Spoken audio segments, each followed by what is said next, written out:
Então, pessoal, dando continuidade ao nosso estudo sobre resposta humoral, nesse vídeo nós vamos estudar a reação do centro germinativo. Lembrem que o centro germinativo um dia foi o folículo primário. E como nós já falamos aqui em vídeos anteriores, o folículo primário é aquele folículo onde você encontra os linfócitos de Neve, aqueles linfócitos que não tiveram experiência com antígeno, e também as células dendríticas foliculares. Porém, no centro germinativo, você encontra, além dos linfócitos B Neve, também você vai encontrar linfócitos B efetores, especialmente aqueles linfócitos que já passaram pela coestimulação com os linfócitos T auxiliares no foco extrafolicular.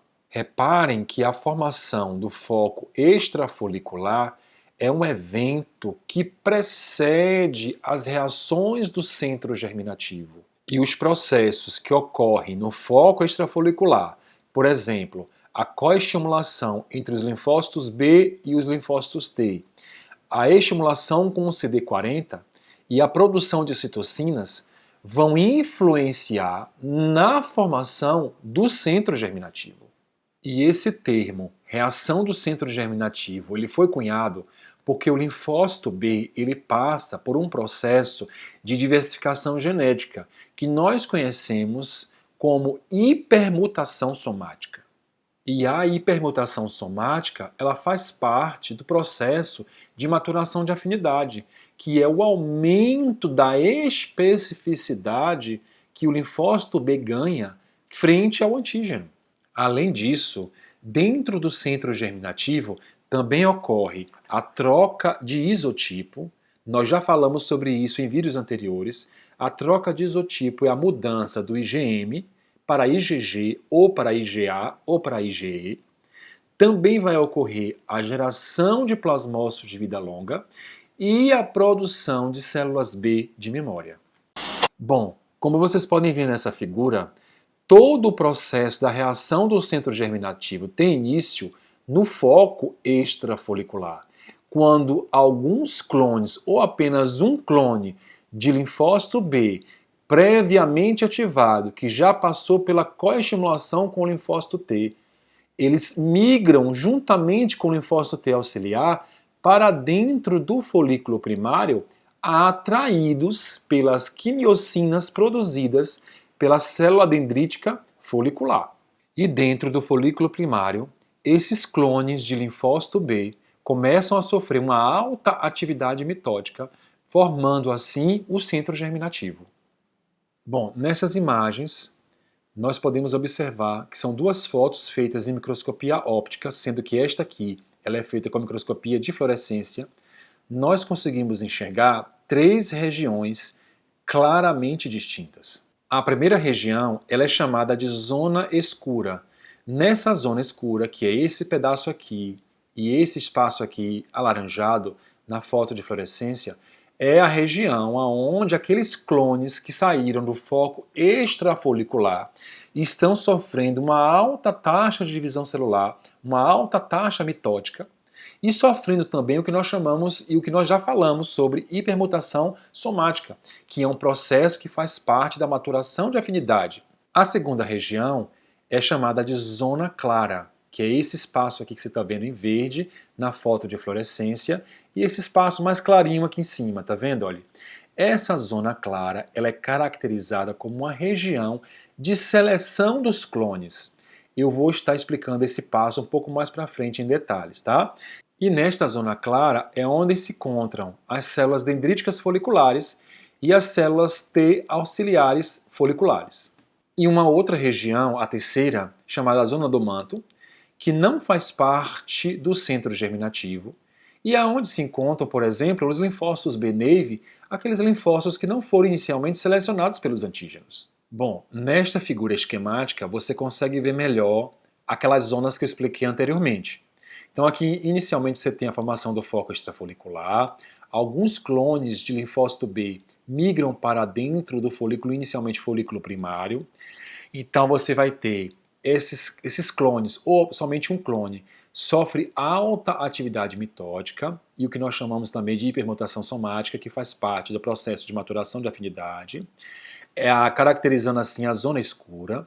Alguns desses clones eles vão migrando para a zona clara, e na zona clara, como eu falei anteriormente, é um processo de seleção, aonde as células dendríticas foliculares e a célula T auxiliar folicular, elas vão selecionando aqueles clones que possuem uma maior especificidade para aquele determinado antígeno proteico. Assim, após ser selecionada, este clone ele se transforma em células de memória e também em plasmócitos de vida longa produtores de anticorpos. Pessoal, vamos retomar um pouco a respeito do linfócito T auxiliar, porque ele é muito importante para a formação do centro germinativo. Nós já aprendemos que o linfócito T auxiliar ele é transformado em linfócito T auxiliar folicular, que nós chamamos de célula THF, porque existe um aumento da produção do BCL6, de um fator de transcrição chamado BCL6, e a diminuição do receptor de L2. Isso vai inibir os destinos TH1, TH2 e TH17, levando à formação da célula THF. Essa célula THF ela vai ser muito importante para a formação do centro germinativo. Por quê? Porque aqui no centro germinativo, a célula THF ela vai produzir 3 citocinas muito importantes. A primeira citocina é IL-21, interleucina 21, a outra é a interleucina 4 e a última é a interferon gama. Essas 3 citocinas vão ser importantes para permitir o desenvolvimento do centro germinativo e a produção de plasmócitos de vida longa. Então, pessoal, vamos falar agora um pouco mais sobre a troca de isotipo, que é um evento que tem início no foco extrafolicular e ele continua ocorrendo no centro germinativo e é dirigido pelo linfócito T auxiliar. Bom, de uma forma simplificada, a gente poderia dizer que a troca de isotipo é um processo de recombinação chamado de recombinação de troca, onde o DNA da cadeia pesada do anticorpo, o DNA ele é cortado e recombinado. E essa mudança ela leva a uma troca do tipo de imunoglobulina. Nós já aprendemos que a troca de isotipo é a mudança do IgM para IgG, IgE ou IgA. E essa mudança vai ocorrer a depender do tecido ou órgão e sistema envolvido e dirigido também por diferentes tipos de citocinas. Bom, a mudança de IgM para IgG ela é muito evidente, muito proeminente em respostas T-dependentes, especialmente contra bactérias e vírus. Mas a questão a ser resolvida, que a bibliografia não deixa claro, é que qual tipo de citocina que dirige essa mudança. Acredita-se que, através de estudos que foram feitos em ratos, acredita-se que seja interferon gama que leve essa mudança de IgM para IgG. A mudança de IgM para IgE está relacionada no combate a parasitas e também aos processos alérgicos que nós conhecemos como hipersensibilidade imediata. Já a mudança do IgM para o IgA, ele vai acontecer nos tecidos de mucosa, aonde o IgA ele é transportado pelos epitélios para as regiões aonde se encontra o patógeno e também os antígenos. Além disso, a mudança de IgM para IgA ele é dirigida por essas citocinas aqui, tá? Especialmente a TGF-beta, que é o fator de transformação de crescimento beta. Bom, um outro evento muito importante que ocorre no centro germinativo é o que nós chamamos de maturação de afinidade. E nós já conceituamos maturação de afinidade, que é um processo que leva à maturidade aumentada do anticorpo para o reconhecimento antigênico. Ou seja, é a produção de anticorpos com alta afinidade no reconhecimento antigênico. Também já foi explicado que durante o processo de maturação de afinidade que ocorre na zona escura, também ao mesmo tempo está ocorrendo o que nós chamamos de hipermutação somática. O que é a hipermutação somática? Relembra aí, professor, pra gente. A hipermutação somática é aquelas altas taxas de mutações que ocorrem nos genes das regiões variáveis, tanto da cadeia leve quanto da cadeia pesada. A hipermutação somática ela vai ocorrendo à medida que as células vão se dividindo na zona escura. E as suas células filhas geradas vão acumulando cada vez mais mutações. Nesta figura você consegue enxergar claramente isso que eu estou querendo dizer para você. Aqui eu tenho um fragmento da região dos genes, da região variável e da região constante. Reparem que nessa figura anterior você tem a expressão da imunoglobulina e essa imunoglobulina está fazendo um reconhecimento do antígeno. Mas o seu reconhecimento não é com uma alta especificidade. Você consegue observar aqui que esse anticorpo ele não tem uma alta afinidade ao antígeno, ele tem uma baixa afinidade. O reconhecimento acontece, mas não ocorre com uma alta afinidade. Mas à medida que as mutações somáticas vão ocorrendo, a hipermutação somática vai ocorrendo, e que essas mutações vão se acumulando nas células filhas durante os processos de divisão celular mitótica que acontece na zona escura, essas mutações elas vão se acumulando. E aí as células filhas geradas elas vão se especializando cada vez mais no reconhecimento antigênico. E a produção de anticorpos agora é de alta afinidade. Repare que tem essa grande diferença entre a primeira figura, a figura anterior e essa figura aqui. Nesta outra figura, você consegue enxergar a hipermutação somática de uma outra maneira.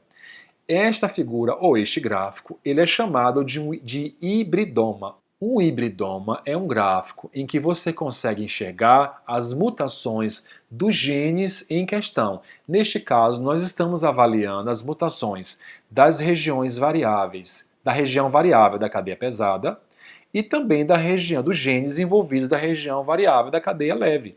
Cada mutação ela é representada por um tracinho e a gente vai conseguir ver isso ao longo do tempo e também ao longo de sucessivas exposições ao antígeno.